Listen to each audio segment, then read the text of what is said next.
Have you ever blocked out time to get something done, but when the moment arrives, you catch yourself saying, "Let's do it tomorrow. Next week is fine." And then, when the deadline is breathing down your neck, you're sprinting and scared? Today, we're going to deal with that procrastination monster, right here on Motivated English Life. Hello, ladies and gentlemen. It's great to see you again on Motivated English Life. In today's session, I'm talking about a challenge I believe most young people in every country are facing. It's laziness. It's procrastination. It's that urge to delay the tasks we've already scheduled so carefully. The calendar reminder pops up, but we suddenly feel heavy and unmotivated. We tell ourselves, "I'll do it tomorrow. Next week will be better." And it keeps happening until one day the deadline is uncomfortably close. We rush to finish, stressed and exhausted, feeling awful and helpless. And somehow we still can't shake the habit, right? Even when we manage to submit on time, the quality usually suffers. Work done in a rush is just meeting the deadline, not doing our best. There's no time left to refine or go deeper. It's a familiar tragedy for so many of us. That's why today I'm going to share how to handle this devil. And the special thing is, we don't have just one solution, we have several practical ways to improve this pattern that you can apply immediately, whether you're a student, a professional, or a creator. All right, let's move into the first tip. People often say, "I just need motivation." We look for inspiration. We wait for a deadline to push us. We tell ourselves that money pressure will force us to act. But if you look closely, these common sources of motivation all have problems. Inspiration feels far away and unpredictable. You can't summon it on command. Deadlines and money pressure may push you, but they squeeze you so hard that the work becomes nerve-wracking and joyless. Very few of us genuinely enjoy those late, frantic nights right before a cutoff. It might look simple on the surface, just get motivated, but in reality, it's exhausting and unreliable. Here's the good news. There is another kind of motivation. It's strong, it's reliable, and you can create it almost any time you want. To discover it, we need to go back to 1927, when a Russian psychologist named Bluma Zeigarnik, at just 26 years old, published a finding that became famous. She observed that people tend to remember, think about, and feel drawn toward incomplete tasks more than completed ones. Finished work fades from our mind. Unfinished work lingers. It hums under the surface like a quiet current, pulling our attention back to it. That subtle tension can turn into a powerful inner motivation to return and complete the task. This is called the Zeigarnik effect. And when you apply it deliberately, it can help you overcome procrastination and ship hard, creative, even intimidating work. The practical application is simple.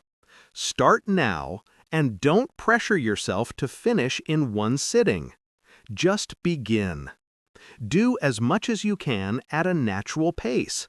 Then stop while it's still slightly unfinished. The open loop will keep your mind engaged, so tomorrow you'll feel an organic urge to pick it up again. You won't be waiting for motivation, you'll have built it. Let me make this concrete with an example for college students. Imagine you have 10 days to write a paper or a report. Your friends might say, "I'm blocking 3 hours tonight to finish the introduction and the first section." You don't need to copy that plan. Instead, open a blank document today. Write the title, a working thesis, a few bullet points that might become your outline, and maybe the first 2 sentences of the introduction. If more comes, great. If less comes, that's okay too. The goal is not to finish today. The goal is to connect your brain to the work and leave it slightly open. The paper won't disappear when you close your laptop. It will stay in your mind. That's the hidden advantage. Your brain will keep nudging you toward it. Tomorrow, that inner nudge will feel like momentum. Now, some of you might be thinking, but if I tell myself I don't need to finish, won't I lose motivation? That's a fair concern. Here's the nuance. Telling yourself, I don't have to finish it all today, is not a permission slip to drift forever. It's a pressure release valve for the first session. You remove the crushing expectation to complete the entire task in one go, which is what often stops you from starting. The commitment is still there. You will return. You are just breaking the start barrier. Once you've begun, the open loop keeps you connected and makes the next session easier to enter. If you're a younger student with multiple assignments, the principle is the same. Instead of staring at a mountain of tasks and promising you'll finish 2 tonight, pick one assignment at random and start. Do what you can. If you finish, fantastic. If you don't, that's fine. Take a short break. Go wash the dishes or take a brief walk. You might notice something strange but wonderful. Ideas keep bubbling up. That math problem that felt impossible, you might suddenly see a path to a solution while your hands are in the sink. That's your mind working in the background because the task is open. When you sit down again, you'll feel like you already have a running start. For professionals, the method is identical. I think of architects when the project feels enormous. A new structure so ambitious that its very size creates a gravity that holds you back. You look at it and think, I need the perfect plan before I can begin. That's a trap. Start with a sketch. Make a messy draft. Explore 3 rough directions without judging. Concentrate, give it a real effort, and accept that you may not get far today. If you produce a lot, great. If you don't, still great. The real win is that you've connected your mind to the project and left it slightly unfinished. That unfinished state becomes an internal wave pushing you back toward the work tomorrow. You'll find yourself thinking about it in the shower, on your commute, at lunch. And when you return, you won't be starting from zero. You'll be continuing something already alive. This is the formula. Don't sit still waiting for perfect conditions. Start now. Move at your natural speed and stop before the door fully clicks shut. Let the Zeigarnik effect turn "I'll do it later" into "I want to go back and finish this." With that, we've covered the first method. Now let's move to the second, and this one is crucial if you ever find yourself saying, "I want to work, but I literally can't. My brain is empty." Sometimes procrastination isn't just avoidance. Sometimes it's helplessness. You sit down and your mind feels blank. You don't have energy. You don't feel any spark. You actually want to do the task. You know it matters, but there's no fuel. That's a very common experience, and I call it being out of energy. It leads to fatigue, frustration, and more delay. Think of your daily energy like a jar. Every decision, every scroll, every conversation, every game, every ping takes a little out of that jar. If you spend a big chunk of it on things that don't matter, you'll have very little left when it's time for the work that does. It's not mysterious, it's just math. You tell yourself, a few minutes on social media won't hurt. Then you sink into an hour of swiping. You jump into a long gossip session that adds nothing but noise. You play a game because it feels harmless. But games require strategy and attention. They burn real mental energy. So when you finally say, okay, now I'll start that important task, you reach for your jar and it's nearly empty. You want to do it, but you can't. Of course you procrastinate. Your system is out of fuel. The solution is surprisingly simple. During work hours, plan not only what you will do, but also what you will not do. After work, do what you like. Watch, play, scroll. But in your working block, you need a clear not-to-do list that protects your energy. List the specific activities that drain you and are not needed for your current task. Write them down. Pin that note on your desk or make it your phone's lock screen. Add a simple reminder under the list. If I do these, I will have no energy left for what actually matters. This small step increases your awareness dramatically. Every time your hand reaches for your phone, you're reminded, this costs me my peak energy.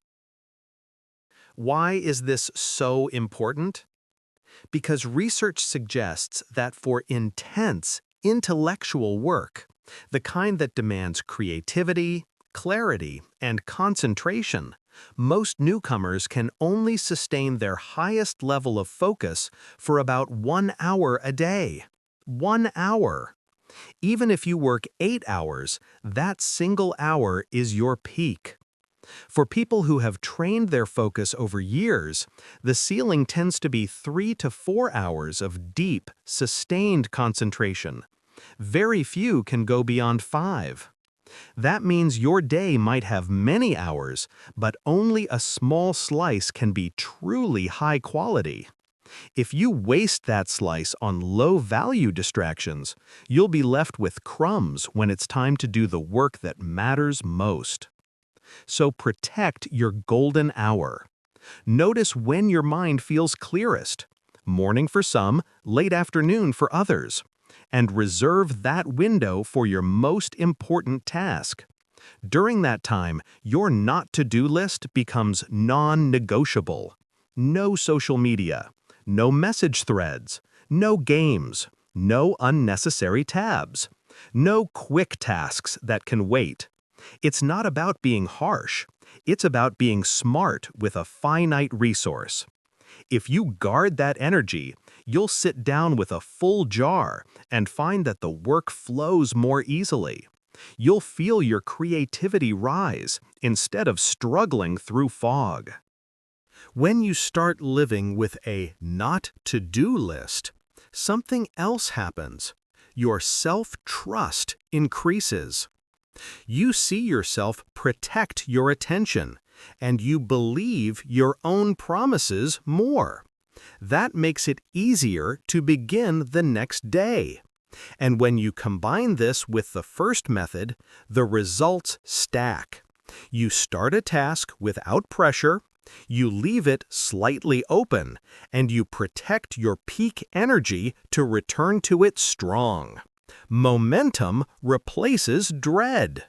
Let's bring this closer to daily life. Suppose you're a student preparing for exams. You choose a 2-hour block in the morning as your golden focus window.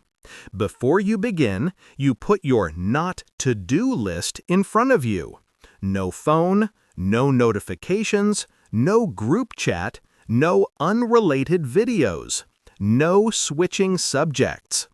You pick one subject and one problem set.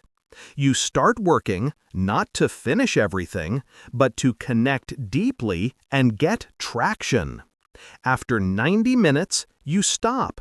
You leave one question partially solved. You write a tiny note to your future self. Resume here. You get up, stretch, and take a real break. For the rest of the day, your mind will keep circling back to that partially solved question. And when you sit down tomorrow, the entry cost is low. You're not starting cold, you're continuing. Or imagine you're a young professional with a presentation due in a week. Today, during your golden hour, you open a blank deck. You write the title slide and 3 core points you must deliver. You sketch a rough flow on paper. You stop with 2 sections unfinished. During lunch, ideas for those sections pop up uninvited. In the afternoon, you jot them down quickly and then return to your main job. Tomorrow morning, you come back and build those sections with full energy. There's less drama and more progress. If your work is creative, design, writing, music, this pairing of methods is even more powerful. Creativity hates pressure and loves continuity. Starting gets you into the world of the work. Stopping with a little undone invites your subconscious to play. Protecting your energy gives you the clarity to turn those subconscious hints into concrete output. One important reminder: don't confuse a not-to-do list with self-punishment. It is not a moral judgment. It's a strategic boundary for a specific window of time. After work, you're free. During work, you're focused. That separation prevents guilt from leaking into everything.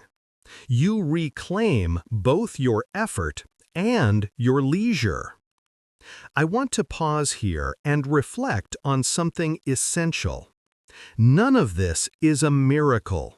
You won't wake up tomorrow transformed into the most disciplined person you've ever seen. That's not how real change works. But these 2 methods are reliable because they respect how the brain actually functions. They use psychology and energy management to make starting easier and continuing natural. If you apply them consistently, not perfectly, just consistently, you will notice a shift. The anxiety before starting will shrink. The gaps between sessions will get shorter. The quality of your work will improve because you're giving yourself time to refine instead of racing at the end. I've studied these ideas carefully, and more importantly, I've used them in my own life. I would never recommend something I haven't tested. They're not flashy, they don't promise a movie-style transformation overnight, but they work.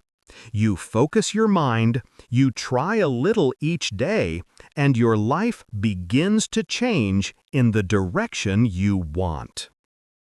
So let's recap the heart of it in simple terms, without turning it into a checklist. Begin sooner than you feel ready, and don't demand a grand finish on day 1. Leave your work slightly open, so your mind keeps caring about it. Then, when it's time to work again, bring a full jar of energy. Decide in advance what you won't do while you're working. Protect your golden hour like it's priceless, because for your goals, it is. If you start today, your next deadline won't feel like a monster chasing you. It will feel like a milestone you're steadily walking toward. That is a very different life. Thank you for spending this time with me on Motivated English Life. I hope you'll re-watch the key parts, think them through, and apply them in your own routine. I'm rooting for you to break the cycle of procrastination and build a calm, consistent rhythm that actually sticks. I wish you all the best, and I truly believe the best will come if you give yourself these small but smart advantages.